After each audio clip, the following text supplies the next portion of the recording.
Картофель кипит, а к морковке и к луковице я добавила немножко воды, протушу, чтобы всего лишь обмякли, но не зажаривались до черноты. Теперь эту смесь из морковки и лука нужно переложить в блендер к печенке и взбить еще раз.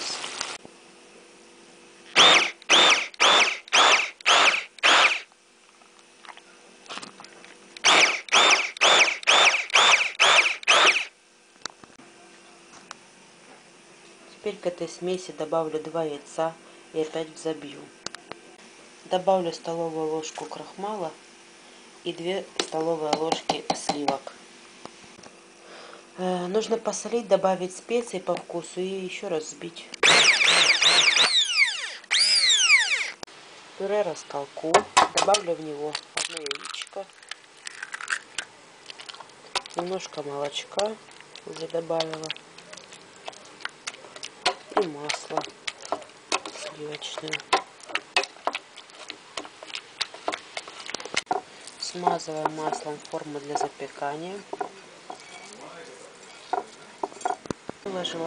Выложила картофельное пюре, разровняла его и сверху залью печеночной массой.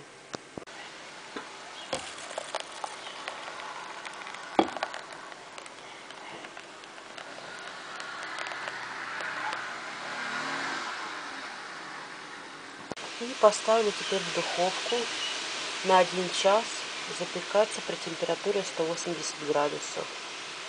А за 10 минут до готовности посыплю суфле тертым сыром и допеку до румяной корочки.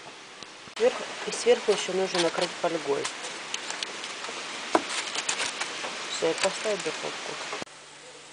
Вот такое в результате получается печеночное суфле на подушке из картофельного пюре. Сверху сыр, воздушная печенка и внизу пюре.